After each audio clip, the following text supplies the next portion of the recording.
Chef Anya Petrova's restaurant, Vessel, was not a place one went to simply eat. It was a place one went to witness culinary geometry.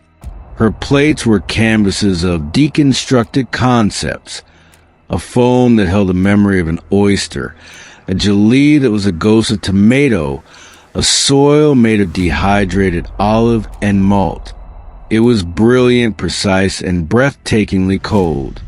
It had earned her 2 Michelin stars and a reputation as a tyrannical genius, a culinary architect who built monuments of flavor that were easier to admire than to love. She stood in the center of her kitchen, a silent, stainless steel operating theater. Her presence was absolute. A drop pan would elicit a glare that could curdle cream. A misplaced microgreen would mean an hour-long lecture on the sacred geometry of plating. Her chefs move around her with the terrified precision of bomb disposal experts. Tonight was important. Julian Croft, the world's most influential food critic, a man whose words could build or shatter a career overnight, was dining in her restaurant. Every plate that left the kitchen was a declaration of war against mediocrity. It was perfect. It was flawless. Anya watched Croft through the one-way glass that separated the kitchen from the dining room. He tasted each course with a stoic, unreadable expression. He swirled his wine. He made notes in a small leather book. He did not smile. When he got to the final course, Anya's signature dessert, the honeycomb alembic, she allowed herself a flicker of pride. It was a masterpiece of technique. A sugar-spun honeycomb shell containing a cloud of honey lavender air, served alongside a frozen powder of the purest wildflower honey. He took a bite, paused, made a final note, and then he left. The review was published online at 3 a.m. Anya was awake to read it. The headline was a stiletto to the heart. Vessel, a masterpiece with no soul. Croft's words were mercilessly eloquent. He praised her technique, calling her a savant of the centrifuge, a poet of the Paco jet. But then came the killing blow. Chef Petrova presents us with the ghost of a meal, he wrote. Every ingredient has been so thoroughly interrogated, deconstructed, and reimagined that it has forgotten where it came from. Her food is a brilliant lecture on what flavor could be, but it offers none of the comfort of what food is. It is a meal that impresses the mind, but leaves the heart cold and hungry. It is the most exquisite, technically perfect, and lonely food I have ever eaten.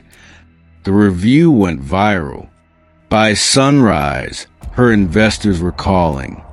By noon, reservations were being canceled. Anya stood in her silent kitchen, the review burning on her tablet screen. He hadn't just criticized her food. He had diagnosed a sickness in her own soul, and she had no idea how to cure it. The crisis deepened a week later. The core of her signature dessert was a honey, a rare, single-origin wildflower honey from a remote apiary in the state's northern woods. It had a complex, almost spicy note that couldn't be replicated. Her sous chef, a talented but perpetually nervous young man named Simon, approached her with a pale face. "Chef," he stammered, "there's a problem with the honey." "Define problem," Anya said without looking up from a diagram of a new dish. "Our supplier, their farm was sold. The new owner isn't responding. They've cut off all commercial accounts." Anya's head snapped up. "That's impossible. We have a contract." "Apparently, the new owner doesn't care," Simon said. wringing his hands. "I've called every high-end purveyor in the country. No one has it. No one can get it. It was exclusive to a handful of chefs." "Find a new owner," Anya commanded, her voice dangerously low. "Get me his name and location. Now." An hour later, Simon returned with a single sheet of paper. "Blackwood Apiary," he read. "The owner is a man named Kai. He doesn't have a business phone listed, just a farm's address. It's very remote, chef, about a 4-hour drive." Anya stared at the address. It looked like a place that didn't exist on a map. "And the honey? That's the thing, chef. According to the old owner, Kai isn't a commercial apiarist. He's more of a beekeeper, a farmer. He only sells small amounts at local markets, if he feels like it. If he feels like it." The words were an insult to Anya's entire worldview. The world did not operate on feelings. It operated on supply chains, on contracts, on the relentless engine of ambition. Julian Croft had just announced he would be returning to Vessel in 2 weeks for a follow-up, to see if the restaurant had reflected on his critique. The entire culinary world would be watching. To serve her signature dessert without its signature honey would be an admission of defeat. "Get my car ready," she told Simon. "Chef?" he asked, bewildered. "You're going to go there yourself?" "When an essential component of a machine fails," she said, her eyes like chips of flint, "you do not send a memo. You go and you put your own hands on the problem." She snatched the paper with the address. "I'm going to have a conversation with this beekeeper, and I am going to get my honey." The drive north was a slow shedding of civilization. The sleek, multi-lane highways gave way to two-lane country roads, and then to winding dirt tracks flanked by dense, ancient forests. Anya's silver sports car, a machine built for urban precision, looked alien and absurd, kicking up dust on the gravel path. Her phone lost signal an hour ago. The world outside her window was a tapestry of green and brown, wild and untamed. It made her deeply uncomfortable. She found the turn-off for Blackwood Apiary marked not by a sign, but by a simple hand-carved wooden bee hanging from a tree branch. The lane was muddy and rutted. She drove slowly, her expensive car groaning in protest. Finally, the lane opened into a clearing. It was not what she expected. There was a small, rustic cabin with smoke curling from a stone chimney, a large, weathered barn, and rows upon rows of colorful beehives humming with a vibrant, audible energy. Fields of wildflowers and strange, leafy vegetables stretched out towards the forest edge. The air smelled of damp earth, pine, and sweet, floral nectar. It was messy, chaotic, and bursting with life. A man was standing near the barn, mending a fence. He wore worn denim jeans, muddy boots, and a simple linen shirt, sleeves rolled up to reveal sun-brown arms. His hair was a tangle of dark curls, and his face was calm and weathered, as if he were part of the landscape. This had to be Kai. She got out of her car, her sharp designer heels sinking immediately into the soft earth. She nearly stumbled. He looked up, his expression one of mild, unbothered curiosity. He didn't seem impressed by the car or by her severe, all-black city attire. "You must be lost," he said, his voice a low, pleasant rumble. "I'm looking for the owner of Blackwood Apiary," Anya said, her tone clipped and impatient. "You found him. he replied, not offering his name. He went back to twisting a wire on the fence. I am Chef Anya Petrova from the restaurant Vessel, she announced, as if the name itself should open doors. I know who you are, he said without looking up. I read the review. Lonely food. Anya flinched. The words, spoken so plainly in this wild, earthy place, landed with a fresh sting.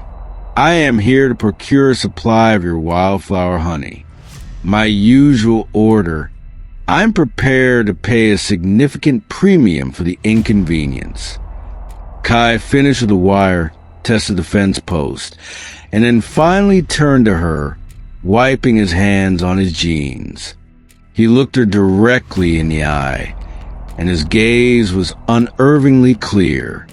I'm not a supplier, Chef Petrova, and my bees don't respond to premiums.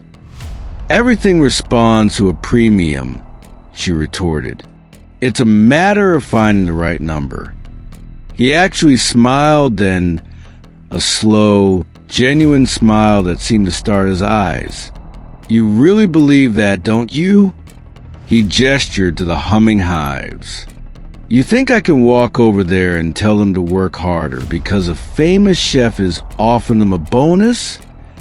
This is a business transaction, she began.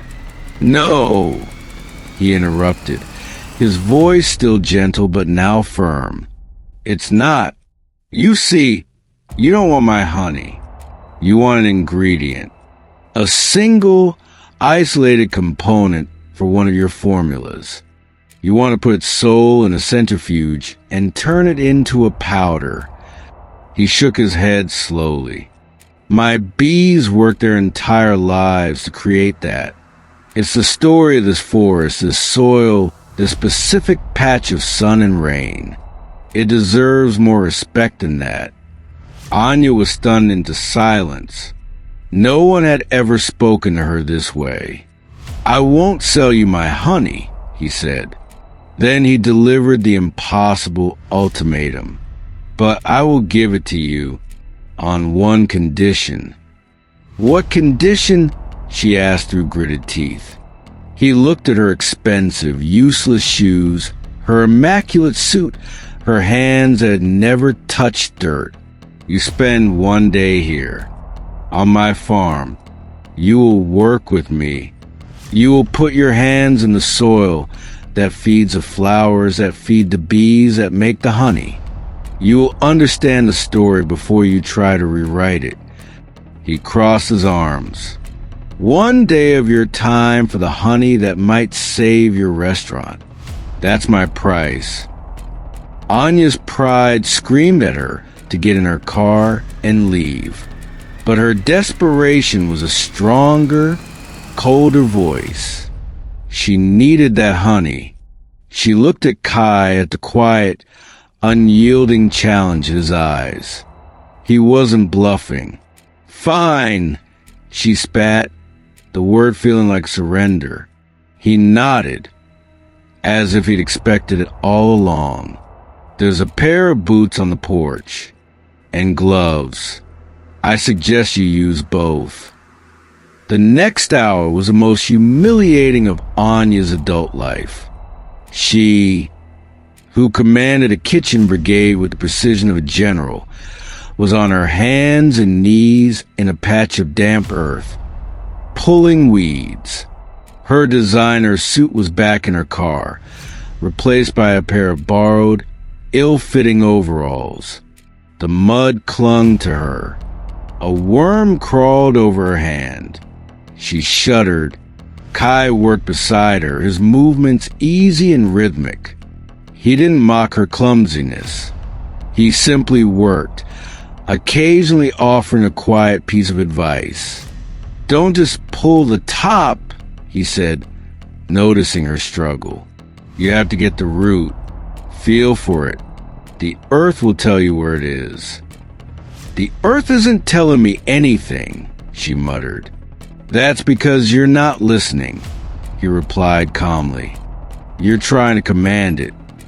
They worked in a tense silence for a long time. Finally, he straightened up and gestured to a nearby row of vibrant green plants. "Lunch," he announced. He harvested a handful of different lettuces, a strange purple leaf basil, and 2 sun-warmed tomatoes in the rustic kitchen of his cabin. He simply washed them, toilet with his hands, and dressed them with a drizzle of olive oil, a squeeze of lemon, and a pinch of salt. He sliced a loaf of dark, crusty bread he had baked that morning.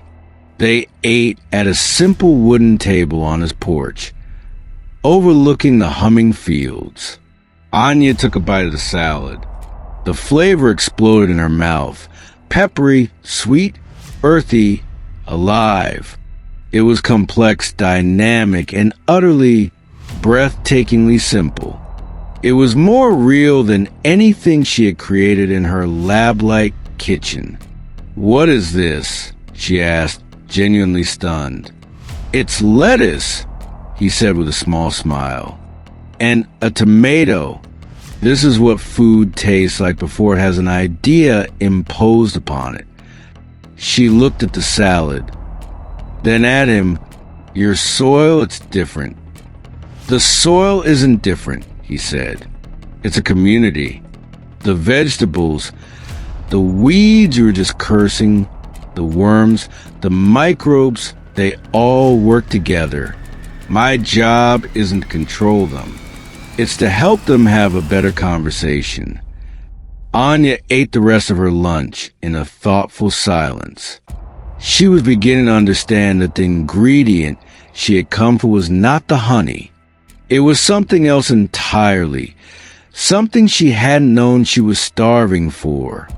The next morning, Kai led her not to the fields, but toward the rows of brightly colored beehives. A low, powerful hum vibrated in the air. "Today you meet the real chefs," he said. Anya hesitated. "Is it safe?" "It's safe if you're safe," he replied. "They don't respond to fear. They respond to energy. Be calm. Move slowly. Think of it as entering a quiet, sacred space." He handed her a beekeeper's suit. Putting it on felt like surrendering another layer of her identity. He showed her how to use the smoker, its gentle, pine-scented smoke, a calming signal to the hive. He opened the first hive, lifting out a frame swarming with thousands of bees. They moved in a single, unified dance, a golden, living tapestry. Anya flinched, but Kai's presence was so utterly calm that her own fear began to subside. "Listen," he whispered. She leaned closer. The buzzing wasn't just a noise. It was a language, a complex chorus of different tones and rhythms. "That deep hum," Kai explained, "that's contentment. The hive is healthy. If you hear a high-pitched, frantic buzz, it means they're agitated. They're telling you something is wrong." He pointed to the bees. "They aren't just workers. They're a single organism, a community that thinks and feels as one. Every bee has a purpose, from the queen to the lowest drone, and they all work for the good of the hive, not for themselves." He scraped a small piece of honeycomb from a frame with a knife and held it out to her. It was heavy, dripping with golden, translucent honey. "Taste it," he said. Hesitantly, she lifted her veil and put the honeycomb in her mouth. The flavor was a revelation. It was nothing like the processed, filter honey she used in her kitchen. This was a symphony of flavors that changed as it melted on her tongue.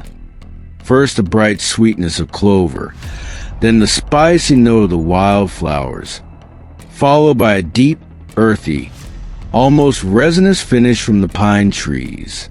It tasted of sunlight, of rain, of the soil, of the entire forest. It was a story in a single drop. She began, unable to find the words. This is the truth. Kai finished for her. This is what my bees make when they're allowed to be themselves. All your technology, all your techniques, can you create that? She looked from the honeycomb in her hand to the brilliant, precise, but lonely dessert she had built her reputation on. And she knew the answer. No, she couldn't. Just then, the sky, which had been a clear blue, began to darken. The wind picked up, carrying the scent of rain. The buzzing of the bees shifted, deepening into a low, urgent hum. They feel it coming, Kai said, carefully closing the hive. A storm. We need to get back to the cabin. As the first drops of rain began to fall, they ran for the shelter of a small house, the world outside turning from a peaceful hum to an angry roar. The storm broke with a fury that seemed personal. Rain lashed against the windows of the small cabin, and the wind howled through the pines like a grieving animal. The world beyond the porch was a blur of gray. The dirt road would be an impassable river of mud. They were trapped. The cabin, which had felt rustic and charming in the sun, now felt small and intensely intimate. The space was filled with the scent of beeswax, drying herbs, and the storm itself. Kai lit a fire in the stone fireplace, the flames pushing back the encroaching gloom. He put on a kettle for tea. His movements were unhurried, as if the storm were an old, ill-tempered friend he knew how to manage. Anya stood by the window, watching the rain, her arms wrapped around herself. The silence between them was not awkward.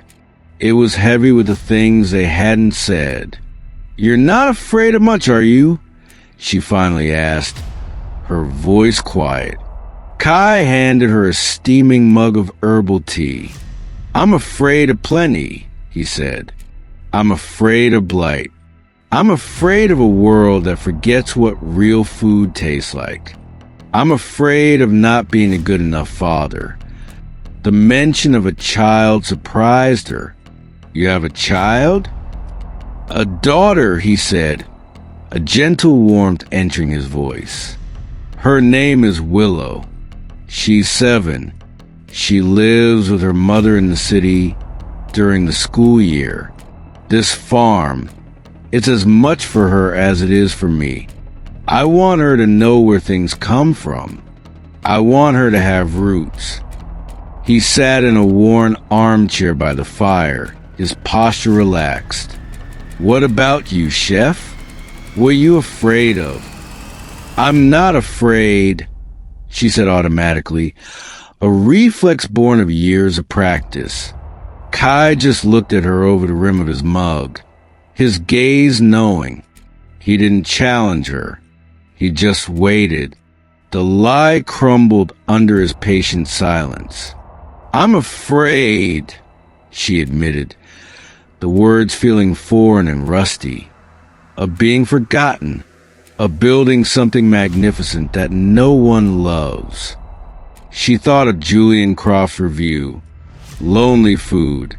"I'm afraid of being judged as inessential." "The man who trained you," Kai said, his voice a gentle probe. "The one who taught you that emotion was a flaw. Did he ever love the food he cooked?" Anya thought back to her mentor, a towering figure of culinary discipline. She remembered his perfect kitchen, his flawless dishes, his string of accolades. And she remembered the profound, aching loneliness that always seemed to surround him. "No," she whispered. "I don't think he did. He respected it. He mastered it. But he never loved it. He saw it as a problem to be solved, not a gift to be shared. "And you?" Kai asked. "Do you love it?" The question hung in the air between them, more powerful than the storm raging outside. Did she love it?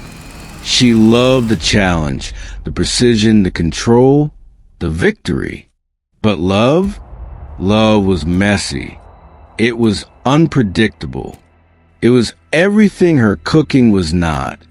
"I don't know anymore," she confessed, her voice barely audible. "Maybe that's the best place to start," he said. They sat for a long time, drinking their tea, listening to the rain and the fire. The storm had stripped away their titles, their reputations, their defenses. They were just two people in a small cabin, sharing a quiet, honest moment while the world raged outside. And Anya felt something shift within her, a tiny, tectonic plate deep in her soul. She was beginning to realize that the person she had come here to confront was not a stubborn beekeeper. It was herself. The storm passed as quickly as it had arrived, leaving the world washed clean and smelling of pine and wet earth. The sun broke through the clouds, turning the raindrops on the leaves into a million tiny diamonds. The dirt road was still too muddy for her car. Kai offered to drive her out to the main road in his old, battered pickup truck, a vehicle that looked as if it were part of the earth itself. As she was gathering her things, he handed her a large glass jar filled with the honey. It was a deep, radiant gold, and a piece of the original honeycomb was suspended inside it like a preserved memory. "For your dessert," he said. "What about our deal?" she asked. "I've only been here a day and a half." "You were here for the storm," he replied with a small smile. "That counts for extra credit. Besides," he added, his expression turning more serious, "I saw your face when you tasted the honey from the comb. You understood. That was the real price." She took the jar, its weight feeling both heavy and precious. "Thank you," she said, and the words felt inadequate. The drive out was quiet. As he pulled up to where her sports car was parked, looking sleek and out of place, she turned to him. "What you're doing here," she said, gesturing to the wild, beautiful land around them. "It's important." "It's just my life," he said with a shrug. "It's quiet." "It's not quiet," she countered. "It's full of a different kind of sound. I just wasn't listening for it before." He met her gaze, and a silent understanding passed between them. "Well," he said, his voice warm, "you know where to find it, should you ever want to listen again." She got into her car, the scent of beeswax and damp earth still clinging to her clothes. As she drove away, she looked in her rear-view mirror. Kai was still standing there, watching her go, a quiet, grounded figure against a vast, wild backdrop of his farm. The journey back to the city was a reverse of her arrival. The wild, tangled nature slowly gave way to manicured lawns, then to strip malls, then to the soaring, impersonal glass and steel of the skyline. When she walked back into the sterile, silent perfection of her kitchen at Vessel, it felt like a foreign country. She placed a jar of honey on the stainless steel counter. It looked like a captured piece of sunlight, a wild, living thing in a sterile, dead room. Her chefs gathered around, their faces a mixture of relief and curiosity. "Is that it, chef?" Simon asked, his eyes wide. Anya looked at the golden honey, then around at her kitchen, the centrifuges, the immersion circulators, the vacuum sealers. She looked at her meticulously planned menu, her recipes that read like chemical equations. She thought of the taste of a sun-warmed tomato, the complex language of the hive, the quiet strength of a man who knew the difference between a price and a value, and she knew that everything had to change. "No, Simon," she said, her voice filled with a new, quiet authority that had nothing to do with fear. "That's not it." She looked at her team, a fire she thought had long been extinguished rekindling in her eyes. "That's just the beginning. Scrap the menu. We're starting over." The 2 weeks that followed were a quiet, focused storm inside the walls of Vessel. To the outside world, the restaurant was closed for menu refinement. To the culinary world, it was a sign that Chef Petrova was cracking under the pressure. Rumors swirled. Was she having a breakdown? Was she going to be fired? Inside, Anya was a woman possessed by a new vision. She had locked away her hydrocolloids, her transglutaminase, her anti-griddles. She sent her chefs out not to specialty suppliers, but to farmers' markets, to local dairies, to small fishing boats on the coast. She had them bring back ingredients that were not perfect, but were real. Carrots with dirt still clinging to them. Fish that smelled of the sea. Herbs that were misshapen, but intensely fragrant. Her kitchen brigade was bewildered. They were trained for precision, for deconstruction. Now their famously cold and demanding chef was having them peel potatoes by hand, taste things with their eyes closed, and talk about the story of a carrot. "Perfection is a dead end," she told them one afternoon, as she showed them how to knead dough for a simple loaf of bread, her hands, once pristine, now dusted with flour. "It's a beautiful, polished wall. I want to build a door. I want to invite people in, not hold them at a distance." She experimented relentlessly, guided by a new philosophy. She wasn't deconstructing anymore. She was listening. She tasted Kai's honey and didn't think about how to turn it into a foam or a powder. She thought about the wildflowers, the rain, the bees. She thought about what flavors would honor its story, not overwrite it. The news that Julian Croft was returning for his follow-up review landed like a ticking bomb. The investors were panicked. Her staff was terrified. "Chef, are you sure about this?" Simon asked, his voice trembling as he looked at the new menu. It was shockingly simple. There was a roasted chicken with herbs, a pan-seared fish with brown butter, a soup made from roasted root vegetables. It was the kind of food his grandmother made. "This isn't so simple." "It's not simple," Anya corrected gently. "It's honest. There's nothing to hide behind. The ingredients have to be perfect, not because we manipulated them, but because we chose them well and treated them with respect." The centerpiece of the new dessert menu was a dish she called Blackwood Gold. It was a single perfect spoonful of Kai's honey, served on a warm, freshly made ricotta with a sprinkle of toasted almonds and a single fragrant basil leaf. It was an act of radical simplicity, an act of faith. It was everything she had once scorned and everything she now believed in. The night of Croft's return, the tension in the kitchen was unbearable. But Anya was an island of calm. She moved with new grace, her hands steady, her voice quiet and encouraging. She tasted every component. not with the cold critique of a scientist, but with the warm appreciation of someone sharing a gift. As the dessert plate went out, she watched through the one-way glass. Croft looked at the dish, his brow furrowed in confusion.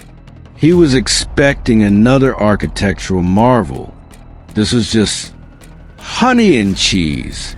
He took a bite, and Anya watched as the world's most feared critic, a man famous for his icy composure, closed his eyes. She couldn't hear him, but she saw his shoulders relax. She saw the tension leave his face. She saw him take another spoonful, slowly, as if he were memorizing a poem. In that moment, Anya knew she had already won. Regardless of what he would write, she had stopped trying to impress his mind and had, by accident, found a way to his heart. The second review was published at dawn. It was shorter than the first, and its headline was a single word: honesty. Julian Croft's prose was, if possible, even more effusive in its praise than it had been in its condemnation. I returned to Vessel expecting Chef Petrova to have doubled down on her formidable technique, to have engineered a response to my critique, he wrote. I could not have been more wrong. The restaurant I entered was not the same one I had left. The food was not a lecture. It was a conversation. It was not a monument. It was a homecoming. He described each dish with newfound warmth, praising the profound, startling flavor of a carrot that was allowed a taste of the earth, and the deep comfort of a perfectly roasted chicken that felt like a memory. But he reserved his highest praise for the final course. The dessert, Blackwood Gold, is, on its surface, the simplest dish in the city. It is also the bravest. In offering a spoonful of honey, a dollop of cheese, and a sprinkle of nuts, Chef Petrova has done the most terrifying thing a chef of her caliber can do.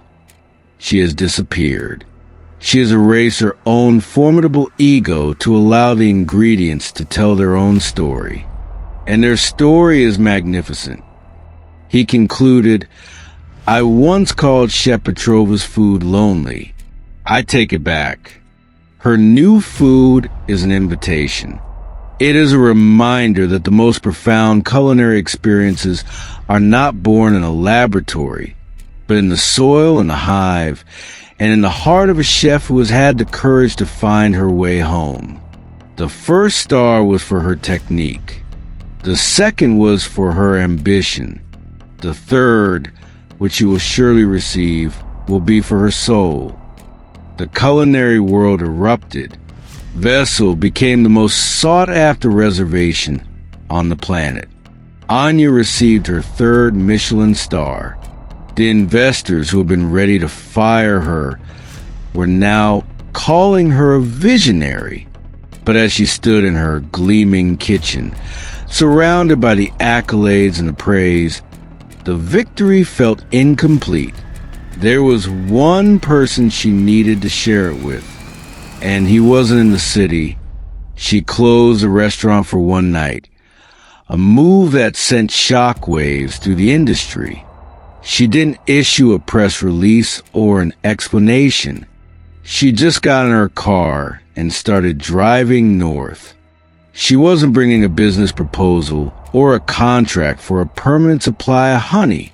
She was bringing a warm loaf of sourdough she had baked that morning with her own hands and a bottle of good red wine. She wasn't Chef Petrova, the 3-star genius, going to visit a supplier. She was Anya, going to see a friend. She found him by the hives, the late afternoon sun casting long, golden shadows across the fields. He was humming softly, his hands moving with gentle precision as he inspected a frame. He didn't seem surprised to see her. I heard the news, he said, his voice warm with a genuine pride. 3 stars. Congratulations, Anya. I brought you something, she said, holding out the loaf of bread. It was imperfect, a little lopsided, but it was warm and it smelled of the earth. He took it, his callous fingers brushing against hers. He broke off a piece and ate it, his eyes closing for a moment, just as the critics had. It's honest, he said. It was the highest compliment he could give. They sat on the porch of his cabin as the sun went down, sharing the bread and wine, the silence between them comfortable and full. I found my story, she told him, her voice quiet. The one I want to tell with my food. It turns out it was your story all along. The story of this place. He smiled, looking out at his land. It's not my story. It's the land's story. The bees' story. I'm just a caretaker. We're all just caretakers, aren't we? She mused. Of our craft, of our passions of each other. He looked at her then, the last of the sunlight catching in his sea-gray eyes. I read that your food is no longer lonely. It's not, she confirmed, because I'm not anymore. What came next was not a grand declaration. It was not a passionate kiss. It was something quieter, truer. He simply reached out and took her hand, his thumb stroking the back of it. It was a gesture of simple, profound connection, a recognition that their 2 very different worlds had found a shared center. As the first stars began to appear in the deep purple sky, she knew she had a choice to make. She could return to her glittering 3-star world in the city, or she could stay here in this quiet, imperfect, and breathtakingly real place. But looking at the man beside her, at the quiet strength in his hands and the honest wisdom in his eyes, she realized it wasn't a choice at all. She was already home. If this story about finding one's soul in the simple, honest things resonated with you, we would be honored to know. Where in the world are you today? And what is the honey in your own life? The thing that brings you back to what is real? Share your thoughts in the comments below. Your story is a vital ingredient in our community. Liking, sharing, and subscribing helps us continue to serve stories that feed the heart. Turn on notifications so you're always invited to the table for our next tale. Thank you for being here and for believing that the most beautiful flavors are the ones that are true. Until next time, may your life be full of honest food and good company.